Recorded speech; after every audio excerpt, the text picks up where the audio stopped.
coverage of Mayweather versus Guerrero is like nothing we've ever seen. The reason? The reemergence of Showtime Championship Boxing and Showtime pay-per-view back to that lofty level that they had back when Mike Tyson was fighting and Julio Cesar Chavez. One of the main reasons, their new head of sports, Stephen Espinoza, who sat down with us and spoke about everything boxing and everything business. You're a boxing fan from way back. How did you get involved in the sport? Well, I'm a boxing fan because of my grandfather, and I just grew up with him having it on around the house all the time. It was probably the number one sport in our house. I became sort of involved in the sport in a more direct way when I started representing Oscar, which was the year 2000. It was after the Trinidad fight. He had sort of wiped the slate clean, started over with a new team. He started with Richard Schaefer. I was brought in shortly after Richard was brought in. And I've represented Oscar and by extension Golden Boy, since then until I came to Showtime. Along the way, I also picked up Mike Tyson as a client. Between those two, that accounts for quite a bit of work, within the sport. How did your work at Golden Boy prepare you for the segue on to heading up sports at Showtime? Working with Golden Boy was a great preparation. It gave me a perspective that I think few executives have, and that's being on the promoter side, being first on the individual fighter side with Oscar as a fighter, and then helping build the business of Golden Boy Promotions. From its very first TV show, which was in HBO Boxing After Dark, all the way through pay-per-views. So having that 10 years plus of experience of seeing the other half of the equation, I think has really benefited me greatly in making the transition. I'm not sure I could have done it without that experience. Stephen, what was your first order of business when you took the job at Showtime? I think my philosophy relies a little bit more on the power of brands and star names, which are great when you can get them. They're a little bit more expensive, as we can see from Mayweather and others. But what I set out to do was try to sort of associate our sports platform with the biggest and most powerful brands that I could.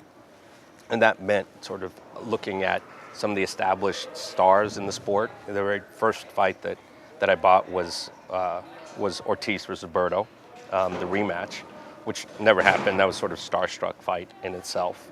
But that was, at that point, probably the most highly anticipated fight at the time. And then it sort of expanded beyond just boxing, looking at 60-minute sports. So we didn't have a news show or a news magazine or a documentary show. So associating ourselves with 60 Minutes in the 60 Minute Sports spinoff was the quickest way to advance the brand, because the 60 Minutes brand is the most highly respected and, probably highly valued brand in all of television.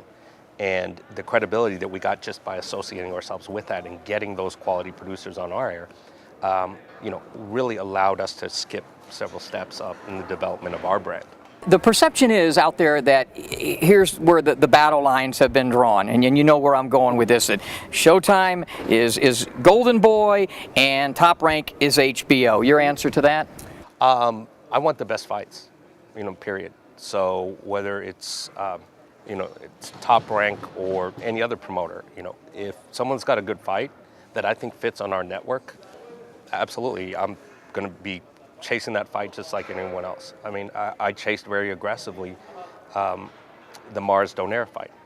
No, that obviously got caught up in a lot of politics, but the fact that it was a top-ranked fighter in Donaire didn't give me pause at all.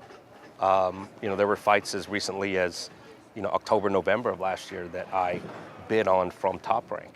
So in terms of that approach, I haven't been successful in getting Top Rank fights. Absolutely, love to have some of their top tier programming. But the dialogue for you is there. Oh, you know what? My door's open. My phone number is hasn't changed, and I reach out when there's programming available. Now, having said that, there has been criticism and some questioning about consistently having a lot of Golden Boy programming. You know, and my approach on that, and this is probably because I come from a little bit of experience in the general market television, non-sports as well, is, you know, no one really said to NBC that they had too many Dick Wolf shows. You know, nobody says to CBS they have too many Jerry Bruckheimer shows. If it's good programming, it's good programming. And the last 2 weeks are a perfect example. Doesn't matter that, you know, the last 2 weeks were Golden Boy shows. The reality is those are some of the best shows in the last couple of years. And anyone who thinks that I acquired those shows because I was giving Golden Boy a favor, you know, doesn't understand the sport. Those are great shows. Any network would be lucky to have them. You know, it's going to be interesting because I'm pretty close to Floyd and have followed him for so many years.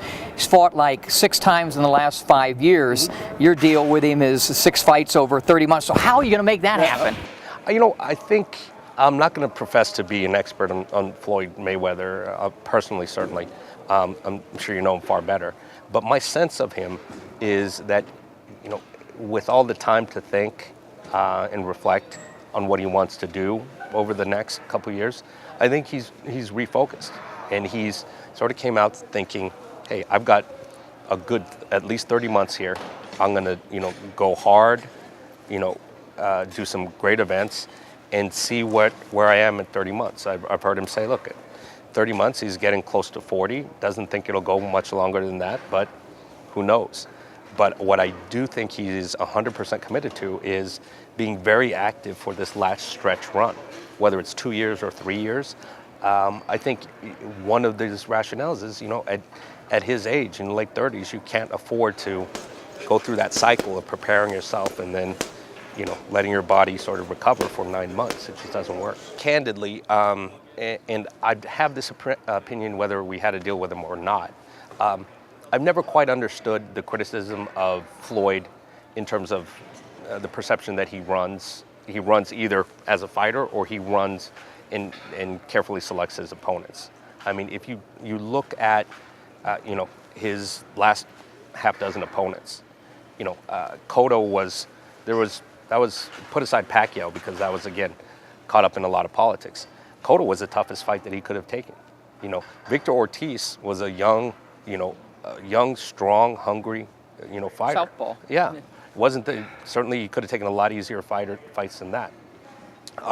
You know, everyone said, oh, you know, Marquez is a little bit older. You know, we now see what Marquez still had left. So the reality is I've never had a doubt in terms of his willingness to take on tough fights. What are your goals with Showtime, and beyond that, your goals for the sport of boxing? I really enjoy introducing the sport, you know, to the casual fan and the non-fan. You know, the goal for Showtime and our TV production, I think we made advances in terms of this element, but we have a little way to go. I want to get to the point where the TV experience is as exciting and as gripping and compelling as the live experience. I think we're getting there, but I want the TV viewer to have the same goosebumps that you and I will feel on Saturday night during the walkout.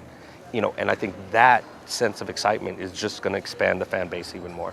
Well, you've done a wonderful job so far. A lot of great stuff. Floyd Mayweather and Robert Guerrero and Canelo Alvarez. One of my favorites, Lucas Matisse. A plethora of pugilistic talent that you have, and best of luck, continued success. Thank you very much.